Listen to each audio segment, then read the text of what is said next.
Platelets is a very small topic, easy, simple topic. All we are going to learn here in this video is going to be the way platelets are getting produced in marrow, what are its functions, and what are all the variants of platelets. It's a simple topic, guys. Let's begin with synthesis. Let's start our discussion with platelet formation. When it comes to platelet formation, this happens in bone marrow, guys, and the hematopoietic stem cell. Just like erythropoiesis, we do have the hematopoietic pluripotent stem cell.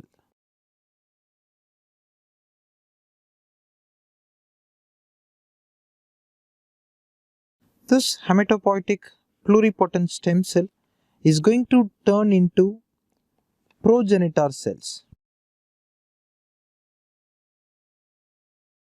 It is going to turn into progenitor cells. And this progenitor cell is going to be colony forming units. Colony forming units that belongs to multiple cell lineages: granulocyte, erythrocyte, megakaryocyte, as well as monocyte. Alright, it's going to be colony forming unit, granulocyte, erythrocyte, megakaryocyte and monocyte, collectively called as myeloid lineages.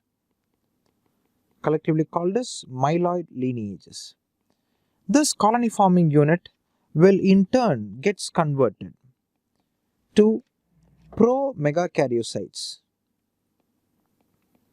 And these cells, pro-megakaryocytes, are called as precursor cells.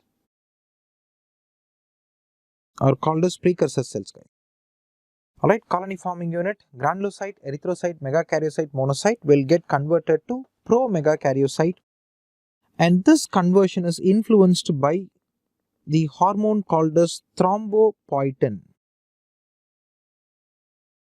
It is influenced by the hormone thrombopoietin. Thrombopoietin is a hormone which is going to resemble erythropoietin, and just similar to erythropoietin, thrombopoietin is also getting produced by. The synthesis of thrombopoietin occurs in the same two organs, guys. The first major organ that synthesizes thrombopoietin is going to be liver. To some extent, it is also going to be secreted by kidneys. Liver and kidneys produces thrombopoietin, and it is this thrombopoietin that facilitates conversion of all these progenitor cells into pro-megakaryocyte, precursor cell.